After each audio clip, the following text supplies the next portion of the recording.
praise.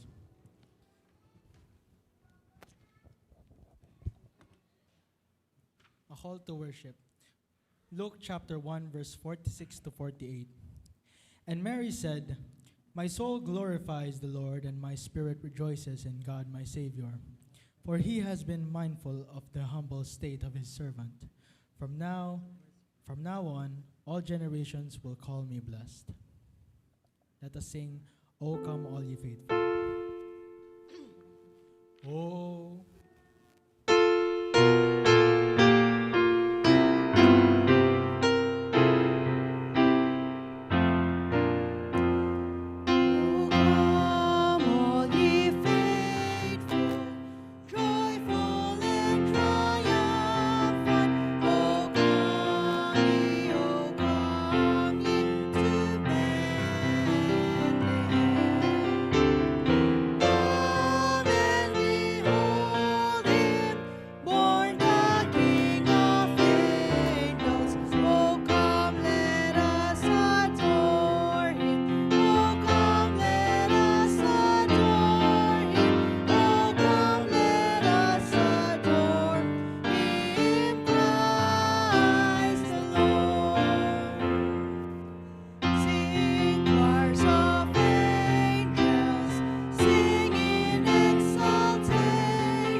Lord, maraming salamat po sa araw na binigay niyo po sa amin. Maraming salamat po na tinulungan niyo po ang bawat isa sa amin sa pagtipon-tipon ngayon dito at iningatan niyo po kami sa lahat ng mga pinuntahan namin at lahat po ng binyahe namin para po makapagsimba po at para purihin po ang pangalan ninyo. Now po, Lord, ingatan niyo po ang bawat isa sa amin at bigyan niyo po kami ng open hearts para lahat po ng mga papakinggan po namin ma-apply po namin sa buhay namin. Maraming salamat po, Lord. In Jesus' name we pray. Amen.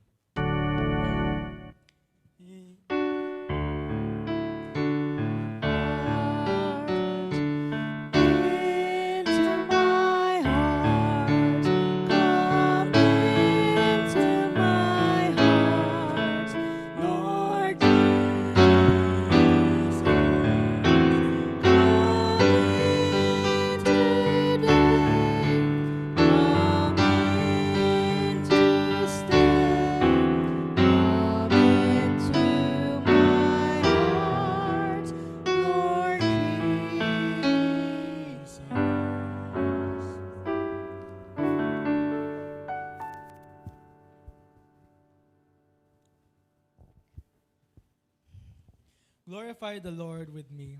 Let us exalt his name together. This poor man called, and the Lord heard him. He saved him out of all his troubles. Taste and see that the Lord is good. Blessed is the one who takes refuge in him. The Lord will rescue his servants. No one who takes refuge in him will be condemned. Now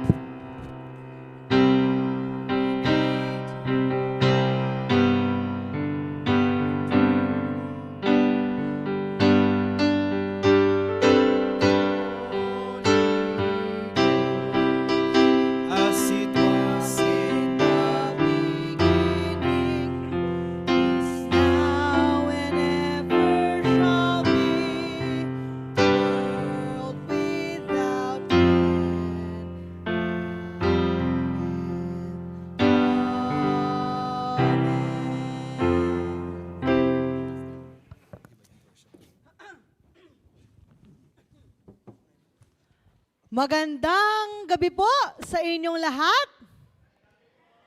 Magandang unang gabi ng pananambahan sa ating simbang gabi. Ibig sabihin, ilang araw na lang, Pasko na. Alright. Ang liwanag po pala ninyong tignan kahit gabi dahil sa ating mga bagong ilaw, ano? Nakakaano naman, very shining, shimmering, splendid ang bawat isa. Ayan, kaya naman, nagdiriwang tayo ng ating celebration ng Kapaskuhan. Kaya naman ngayon ay nagsisimula na ang ating simbang gabi. Nais ko pong paalala sa bawat isa na in charge sa ating bawat gabi ay ihanda po natin ang mga bawat magte-take part ng pananambahan. Ganon din naman ang mga song offering. Isang grupo pa lamang po ang nagbigay ng kanilang song offering na -1. So kung kayo po ay may mga -1 o lyrics na kailangan ma-print, sabihan nyo na po ako agad para po ma-print po natin ang mga ito. Kasama po nito ang mga naka-assign po na in charge per night. Kung kayo po ay may speaker sa araw ng inyong nakatoka, kayo din po ang magpapakilala ng inyong speaker. Ayan. At ngayong gabi po ay magkakaroon din po tayo ng speaker, ng preacher. Mamaya na po siya ipapakilala. Sa nakaraang araw po, nakaraang linggong ito, nagkaroon po ng UMM Christmas Party ang ating district. Ang dumalo po doon ay si Brother Rex at si Brother Joel. Nanalo din kami sa raffle, di ba? May nakuha kami sa raffle. Ang WSCS po ay gagawin ito sa December 30, after po ng Christmas Institute. So, maghanda-handa na rin po tayo, mga kababaihan. Malay nyo, makuha nyo po yung grand prize, di ba? May pa ganun ba? Ayan. Sige po. Tuloy-tuloy pa rin po ang ating paghahanda para sa ating Christmas program sa December 23. Same time, siguro po, pag-uusapan po natin sa council kung aagahan po natin ng konti yung December 23. I think wala na pong pasok ang lahat sa December 23. So pwede na po nating agahan ng mas maaga para po makapag-party po tayo at makapag-games at performance at lahat po ay magawa natin nang hindi po tayo super delayed na matatapos. Sige po, sa ngayon po, yun po ang ating mga announcement. Maliban na lamang po, isa pong makakalungkot na balita, ang ating pong kapatid na si Brother Alvin de la Cruz Sr. ay namayapa na po kahapon. Siya po ay may karamdaman at ganitong panahon hindi na po niya kinaya. At ngayon po siya ay nakaburol sa kanilang tahanan sa San Francisco at araw-araw po ay may serbisyo po tayo doon. Kung nais niyo pong sumali sa ating sa serbisyo sa kanya, pwede niyo po kami samahan, 5:30 po every day. Kasi po kasabay ng simbang gabi, so mas maaga po doon, 5:30 po tayo doon. At wala pa pong sinasabing final date ng libing, pero po sa araw ng libing, this week din po, dadalhin po dito sa simbahan ng umaga at dito po gagawin ang huling service para sa kanya. Isama po natin ang buong pamilya ng De La Cruz sa ating mga panalangin, lalo't higit sa araw na darating na ito ay araw ng Kapaskuhan. Yun lamang po ang ating mga announcement. Maraming salamat po.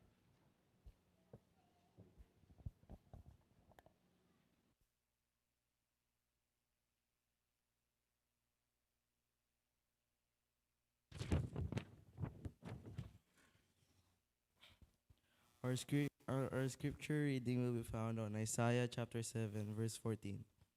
Therefore, the Lord himself will give you a sign. The virgin will conceive and give birth to a son, and will call him Emmanuel, the word of God for his people.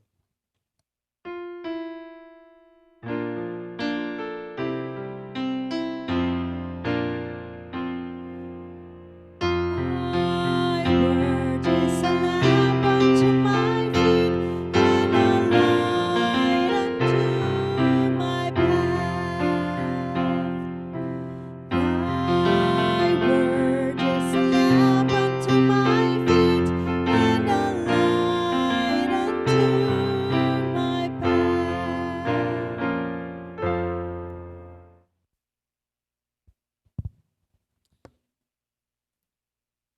2 Corinthians chapter 9 verse 7. Each of you should give what you have decided in your heart to give, not reluctantly or under compulsion, for God loves a cheerful giver. Gawin po natin ang paghahandog.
Maraming salamat aming Diyos sa pagpapala mo sa aming mga anak mo. At nawa tanggapin mo ang kaloob namin sa iyo bilang pasasalamat at gamitin mo ito, O Diyos, upang lalo pang mapalago ang ministeryo mo sa simbahang ito. In Jesus' name, Amen.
Ito pong Bisa Makiabe.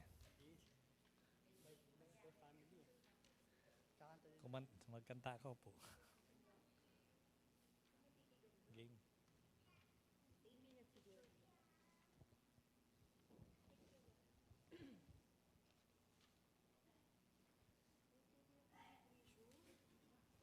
Gracious. Ito pa rin eh.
Dinggin ang awit, papuri aming atik. Dinggin ang tinig, ngayon bumabati.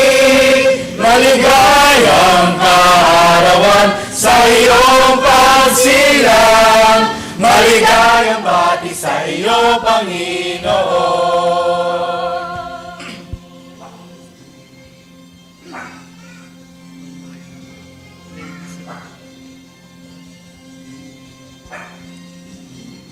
Sa ating dalamhati, nagliwanag ang langit. Landas natin tinanglawan. Sa ating mga puso, naway magdinig. Taglay-taglay ang buhay, ang ilaw ng daigdig.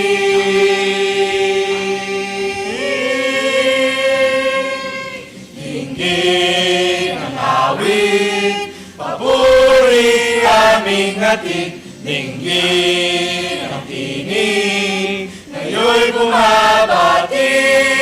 Maligayang kaarawan sa iyong pagsilang. Maligayang bati sa iyo, Panginoon.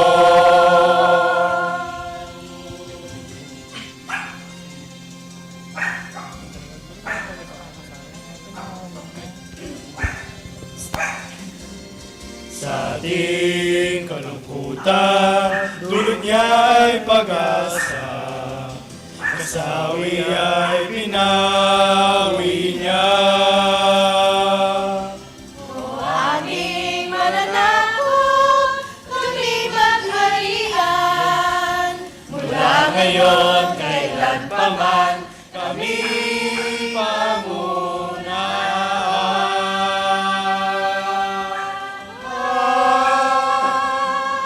Dinggin ang awit, papuri aming atik. Dinggin ang tinig, ngayon bumabati. Maligayang kaarawan sa iyong pagsilang. Maligayang bati sa iyo, Panginoon. Dinggin ang awit, papuri aming hatid. Dinggin ang tinig, ngayon bumabati.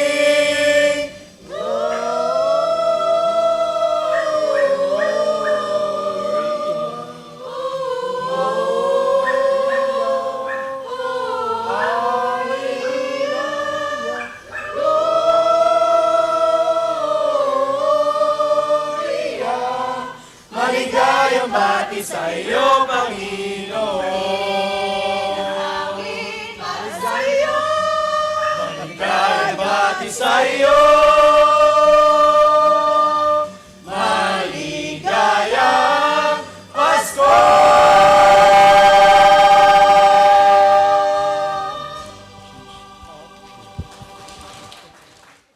Merry Christmas po.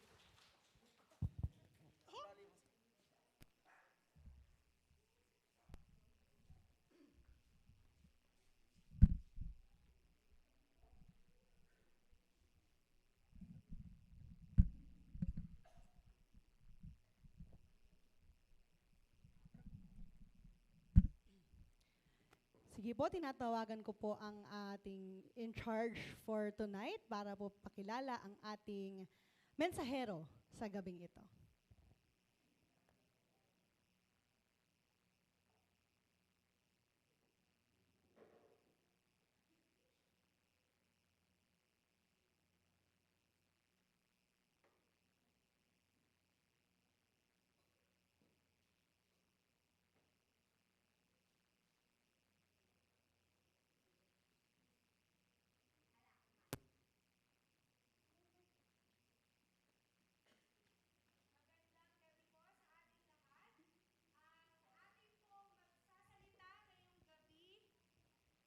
Ay isang 22 years old. Guwapo po siya, mabait, matalino, masipag, mapagkakatiwalaan, at currently studying business administration, major in business management and entrepreneurship at Angeles University Foundation, and graduating student na po siya next school year. Next year. So ang ating magsasalita po ngayong gabi ay proud po kaming lahat sa kanya, si Ross Chito Guillier Madlambayan Mungkal. Asan ka, boy?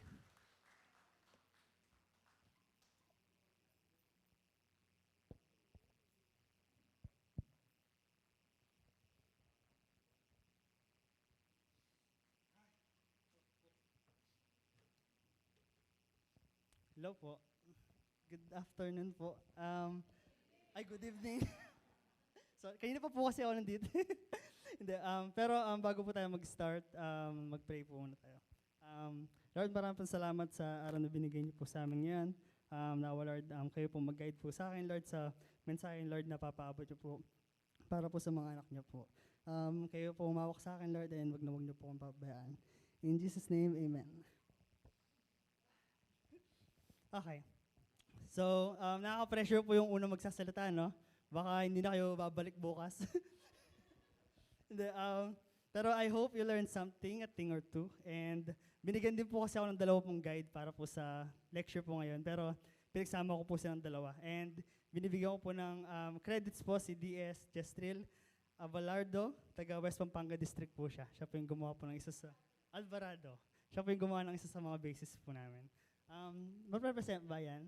Nakikita ba siya? Hindi ko nakita dito. So yan yung binigay sa akin na title. Pero next. Yan yung gagamitin ko for this lecture, message. Ayan, generations po, passing the faith to one generation to another. Okay. So yung una po natin point dito, hindi ko na po papatagalin pa, is yung number 1, yung genes or yung pamana. Okay? Sige, next muna. Okay, yan. Yung mga gagamitin natin verse for sa first part, sa pinaka-point 1, genes and pamana. Kasi, yung Matthew chapter 1, verse 1 to 17, yan yung lineage ni Jesus Christ. So, makikita natin dito kung saan siya galing, kung saan siya nanggaling. Then, sinabi kasi doon sa Matthew chapter 1, verse 1, GNT po siya, sabi niya, this is the list of ancestors of Jesus Christ, a descendant of David, who was a descendant of Abraham. Okay? So nadamay yung, sinulat ko ba sila? Yan. Okay. So, nadamay si David tsaka si Abraham, no? Kamag-anak siya ni Jesus kasi.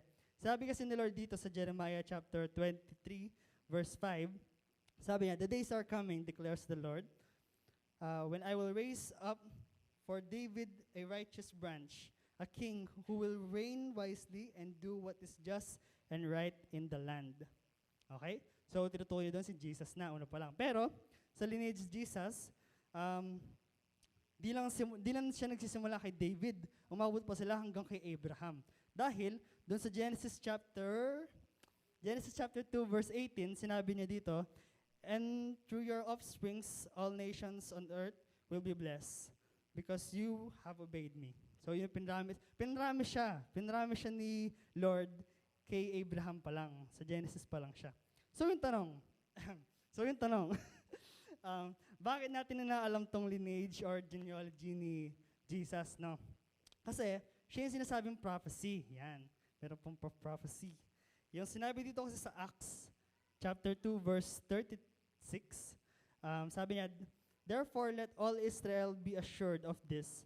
God has made this Jesus whom you crucified both Lord and Messiah." So ito yung after na siya napako sa krus, no? So parang pinarealize ni Lord na, ay, yung pinakong nyo nga, yun yung si Lord, yun si Messiah. Hindi pa kayo naniniwala dati. So sinabi niya dito, kasi sinamahan niya tayo dito sa lupa.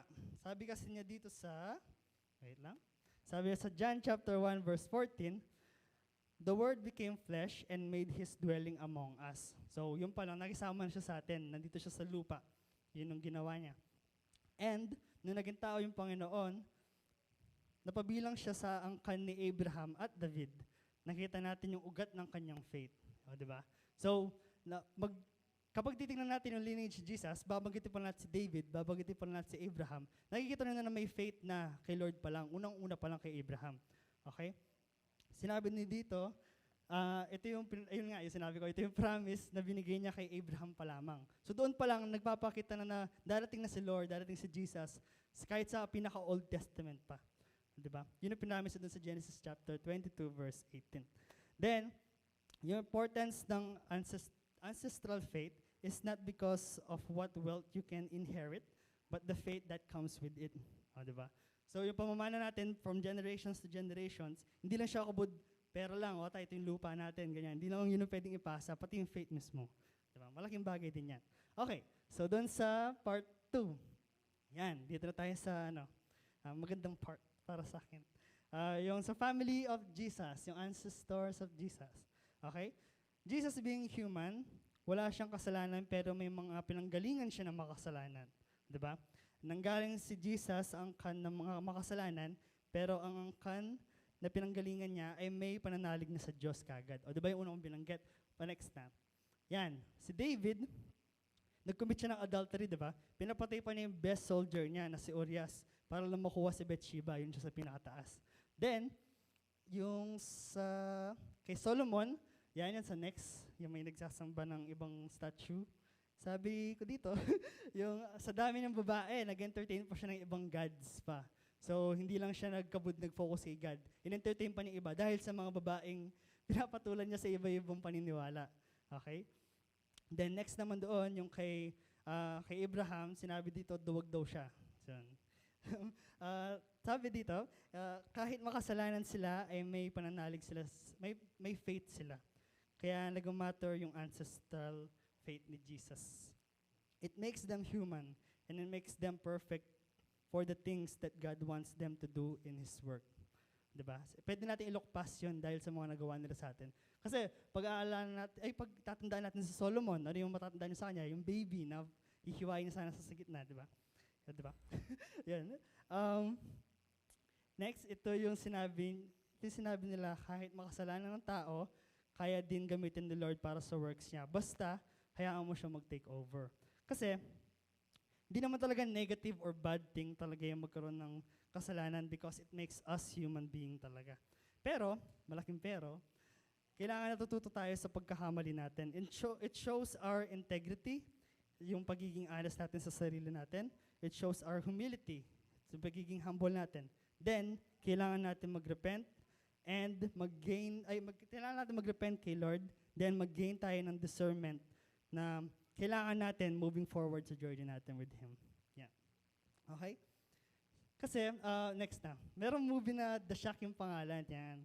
Pinanood namin siya ng mga youth dito, yung nag-movie marathon kami.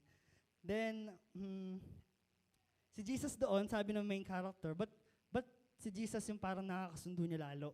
Sabi niya ganyan. Kasi nga, si Jesus mismo, parang siya yung nakisama sa atin dito. So, alam niya yung feeling. Parang kapwa lang natin siyang kaibigan mismo. Sa next na slide, makikita niyo yung parang spoilers dyan, yan, nagre-racing pa sila. Nag-ano pa sila sa, nag-bonding sila, yan. Okay? Then,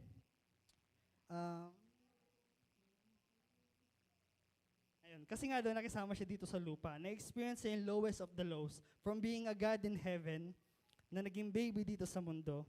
So, nag-start siya sa mismong wala. Then, pinanganak pa mismo siya sa sabsaban. And by that time came, Christmas, naging equal siya sa atin and naranasan niya maging tao. God sees the ancestors of Jesus beyond their sins. Kaya sila yung napili. Kaya ka napili. Parang dito ngayon. Di ba? Okay, next point. Yung next point, ito yung pinaka parang mahabang point. Kasi ito na yung application of faith. Ito yung mga key points natin. Okay? Sa applications of faith, maraming tao ang napagpasahan na ng faith, ng pananampalataya. Pero hindi lahat ina-apply yun. So, kahit alam mo na, hindi mo pa rin ginagawa. Ganun siya. Si Jesus may napasa ng faith sa mga disciples niya and in-apply nila yun sa buhay nila and nag-spread pa sila ng gospel pa. So, yung makikita natin dito para ma-support tayo sa pag-preach natin, yung mga promises ni Lord sa atin, yung mga verse na binigay is, yan, sample yan. In Philippians chapter 4, verse 19, sabi niya, and may God will meet all your needs according to the riches of His glory in Christ Jesus. Yung next, yung Psalms chapter 100, verse 5, for the Lord is good and His love endures forever. Yung next naman, yung Nahum chapter 1, verse 7, the Lord is good, a refuge in times of trouble. He cares for those who trust in Him. Ito yung mga promises na binibigyan ni Lord sa atin to keep us going sa journey natin mismo with Him na mismo. Okay? Then next, yung Advent kasi, sinasabi dito, the period of preparation for the celebration of the birth of Jesus Christ at Christmas and also the preparation for His second coming. Okay? Yan yung inaabang kasi ng mga tao kapag December. Well, yan yung inaabang ko pag December, yung birthday na mismo. It is about sharing the faith kasi pag sa birthday ni Lord. And acknowledging the fact that He will return again. That's why we should share our faith and that's why we should reach out. Because yung faith kay God, yun yung pinakamahalagang pwede nating ipamana sa generations na paparating pa lamang. So, yung tanong doon is, next po. Yan. How can we share our faith? Diba? Next, no? Game. So, how can we share the faith? Not only for your loved ones, but for other people. Bibigyan ko kayo ng parang 5 tips. Yan. Oh. Game. Yung una is get to the gospel. Sinabi niya dito sa Romans chapter 1, verse 16, sinabi ni Paul, for I am not ashamed of the gospel of Christ. Kasi yung gospel of Christ, ito yung the power of God to salvation. So, keep in mind na kapag gusto mag-share ng faith, remember this, it is the gospel alone that saves people. Okay? Kailangan natin tandaan yung kapag mag-share na. Kasi, sinusupport niyang verse dito is yung 1 Corinthians chapter 15, verse 1 to 5. Jesus died for us. Kailangan tandaan dyan. He was buried, He rose again, and He was seen. Okay? Then, yung follow-up question doon, kailangan natin, para mag-direct to the gospel tayo kagad, teach people that they are sinners. Yan. Sinusupport to ng Romans chapter 3, verse 23. Then yung second, yung penalty for sin is death. Sinusupport din to ng Romans chapter 6, verse 23. Then, yung pangatlo, God has wrath towards sin. Sinasabi din to sa Romans chapter 1, verse 16. Then, yung pangapat, sinasabi niya dito, Jesus took that wrath upon Himself to pay the punishment for our sins. Kasi, mahal niya tayo.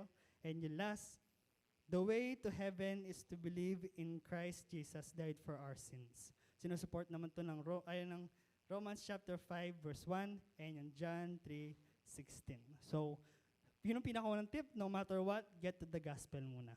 Okay? Number 2, yan, see their soul. Sinabi din dito sa Matthew chapter 10, verse 28, sinabi ni Jesus, do not fear persecutors, but fear the God that can destroy their souls after life on earth. Importante to kasi natatakot tayo pag mag-share ng faith sa ibang tao. Okay? So, kahit nahihiya ka or magmukha tayong weird para sa ibang tao kapag nag-share ng faith, know that may heaven and may hell. And kung talagang mahal mo yung taong gusto mong pag-share ng gospel, gagawin natin lahat para makita yung soul niya and maging one with Christ tayong lahat. Kahit ulit-ulitin pa natin yan kulitin. Tawag dito, para sama-sama tayo doon sa heaven and doon tayo mag-celebrate sama-sama. No, di ba? Kasi talagang gagawin natin lahat para sa mga mahal natin. Then, yung number 3, have an opener in mind. So, paano mo pupunta doon yung sa usapan ni Lord? Kasi, di ba, mahirap naman, aminin natin, sa kuwari kakausap ko ng isang tao dyan, gusto mo pag-usapan si Jesus ngayon, di ba? Pero parang, ayun, weird naman ito, ganyan. Pero, ito siya. Sabi kasi dito sa Mark chapter 1, verse 17, sinabi ni Jesus, "Follow me, I will make you become fishers of men." Yun. Sinabi niya yung kay Peter. Yan. Kasi yung witnessing is like fishing. Kailangan ng strategy para mahila sila sa gospel. Lalo yung mga hindi naniniwala. Kapag may gusto kang i-share na gospel, paikutin mo na lang yung topic para mapunta kayo sa usapan about kay Lord. And diskartehan mo paano mo share yung faith mo sa kanila. And yung mga testimonies mo na nakatulong doon sa faith para mas may impact. Ganyan siya. Umpisahan mo siguro sa conversations like, do you go to church ba? What do you think happens after you die? Or, what are your thoughts on God? Siyempre, dapat may practice to. Hindi kayang ganun lang kadali. Pero ano siya, it takes time talaga. Connect siya sa next point natin, which is, yun dun sa second to the last, gain experience. Okay? Wait lang. Kaya pa ba? Gain experience. Sabi dito sa Luke chapter 22, verse 61 to 62, sinabi ni Jesus, "Before the rooster crows, you will deny me 3 times." Sinabi niya yung kay Peter ulit. Kasi when it comes to witnessing, work in progress, yan. Despite na naging karanasan ni Peter, hindi ito naging hadlang para reach out pa siya ng gospel sa marami pang tao. After the incident kasi na dinay niya si Jesus, nag-take time muna siya, then yung nakita na siya ulit, nagpasorry talaga siya, and bumawi pa siya lalo. So, kahit nagkaroon tayo ng kasalanan kay Lord mismo, pwede tayong bumangon pa ulit. Pwede tayong mag-go and reach pa, and ma-fulfill yung sinasabi niyong fishers of men. Di ba? So, kung natatakot kang may masabi kang mali or may nakalimutan kang sabihin, that's because you will, and that is okay. None of us are perfect naman kasi. That makes us human ulit. And like Peter, God will be patient with us in our attempts to do what He says. Hanggang ngayon nga, iniintay ko pa rin invitation mag-speak sa ibang church. Di pa dumarating. Pero, yun lang. It takes time naman, and let's be patient too. We can keep failing, but eventually we will learn. One conversation at a time. Okay? So ito na yung pinaka-last point natin. Tapos na rin. Okay. Exercise faith. Sinabi kasi dito sa 2 Corinthians chapter 5, verse 7, sinabi ni Paul, "For we walk by faith, not by sight." Kahit nakakaya, we just need to go for it. We need to pray for the strength to do so. We need to risk it, and we need to share the gospel. Kahit anong mangyari, hindi natin pwedeng maging stagnant lang na tayo lang yung mismong nakaka-experience ng faith na yun. Dapat sa ibang tao din, lalo na sa mga mahal natin sa buhay. So, damay doon yung family, damay doon yung mga friends natin, mga best friends. Huwag tayo maiya. Kasi in the end, mas maganda kung sama-sama lang din tayo, di ba? Di ba? So, kasama din dito yung pagpunta sa church. Yan, yung pagdala nyo sa loved ones dito sa church. Tapos, dahil pag dinadala nyo siya dito sa church, o kapag ikaw mismo, pupunta ka sa simbahan, pinapakita niya na yung hunger mo to do more pa sa ministry mo. Kasama din dito yung pag-tithing, which is yung 10% ng nakukuha mo sa buong week. Yun ang mga binibigay mo sa church dapat. Kasama din dito yung gawain pang simbahan, outside pa sa simbahan mismo. Sa pag-outreach, sa pag-mission, sa pagturo ng VCS, ganyan, pag-support, yan. Being more than just a member is a good thing. Super duper. Nakakatulong siya. It shows the desire to do more. Okay? Then, sabi din ni Ate Ren dito, kasi ito yung natamaan talaga ako simula youth pa, naririnig ko na yung sinasabi niya to. Katapos mo mag-aral, ano na, sabi niya. Katapos mo magtrabaho, ano na. Katapos ng lahat-lahat ng gusto mong gawin sa buhay mo, ano na. Babalik at babalik din tayo kay Lord sa pag-share ng word niya sa ibang tao. Kasi ganun dapat. Ganun siya. Okay? Nung nag-share ako ng faith sa mga kakilala ko, tapos tinatanong nila, para sa'yo, para mo nagagawang mag-share ng gospel, o yan. Tapos sabi ko sa kanila, kailangan kasi natin maging optimistic tsaka resilient. Yan. Resilient ka lang para ma-push yung sarili mo to keep going. Kasi kasama yan sa promise ni Lord sa atin sa buhay. And na alam mo, doon sa dulo ng tunnel, makikita mo yung light na mag-save sa atin lahat. And sama-sama tayo mag-enjoy nakasama si Lord. Kasi hindi tayo iiwan ni God because He is our Emmanuel. God is always with us. Diba? Closing na. Ito na. Okay? Kaya ginagawa natin itong ancestral faith. Itong practices out of faith. Mga simbang gabi, ganyan. May pinasa ding faith na galing sa kanila na in-apply din natin sa mga nauna pang generation sa atin na hanggang ngayon ginagawa natin. Diba?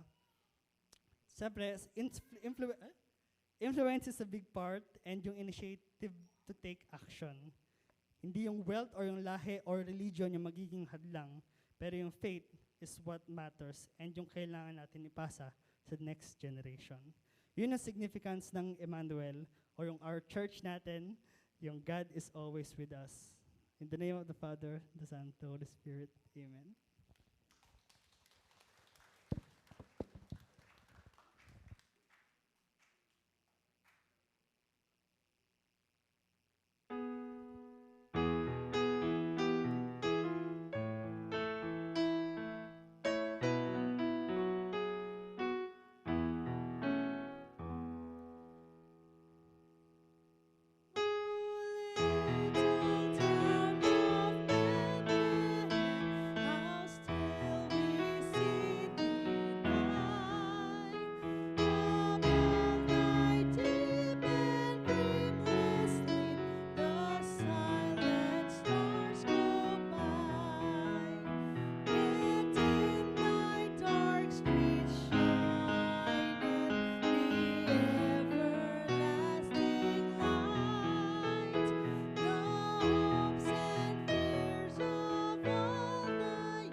tayo po ay may mga kahilingan, panalangin, o pasasalamat sa ating Diyos. Ito po ang oras ng ating paglapit sa Kanya.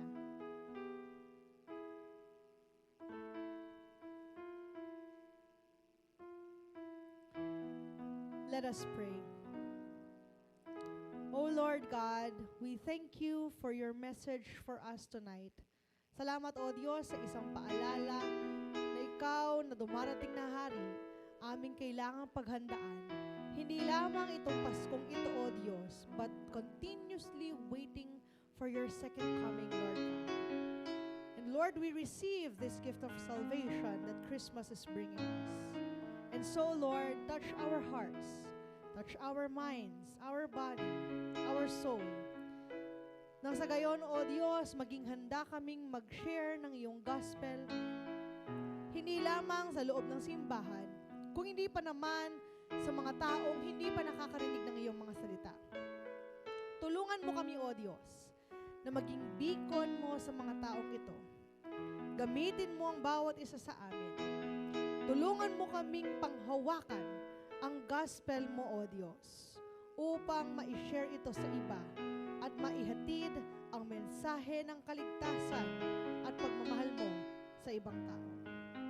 Ikaw, O Diyos, ang tanging may kakayahan gawin ang lahat ng ito. Kaya naman, O Diyos, lumalapit kami sa iyo. Hawakan mo ang aming bibig, ang aming mga kamay, ang aming mga paa, na bawat ikikilos namin, ang bawat sasabihin, ang bawat gagawin, ay magbigay ng kapurihan sa iyong pangalan at mayatid ang mensahe ng kaligtasan sa mga anak mo, O Diyos. Nawa, Panginoon, maranasan ng bawat isa sa amin ang tunay na mensahe ng Pasko sa bawat araw o gabi ng simbang gabing ito, O Diyos. At ngayon pa lamang, O Diyos, nagpapasalamat kami sa kasaganan ng iyong pagmamahal at biyaya. Ikaw, O Diyos, ang manatili sa aming puso't isipan, ang pumagitna sa aming lahat. Nawa, O Diyos, hanggang sa matapos ang taon na ito, patuloy naming maranasan ang iyong presensya, ang iyong banal na Espiritu, at ang iyong pananalig sa amin. Panginoon, inilalapit din namin sa oras na ito ang pamilya ni Brother Alvin de la Cruz. Sila ngayon ay nagdadalamhati, nalulungkot sa pagkawala ng kanilang ama at ama ng tahanan. Panginoon, dalhin mo sila sa isang lugar na mapayapa sa iyong piling, O Diyos, at iparanas sa kanila ang kapahingahan sa iyong tabi. And Lord, we thank you for your graciousness in their lives. Continue to work in us, Lord God. Continue to be the center of this church. In Jesus' mighty name we pray. Amen. Let us open our hands in a gesture of receiving. The Lord God, who has sent Jesus Christ, His Son, to save us all this Christmas season. The Holy Spirit, who has been with us since the beginning of time, be with us and bless us now and forever. Amen.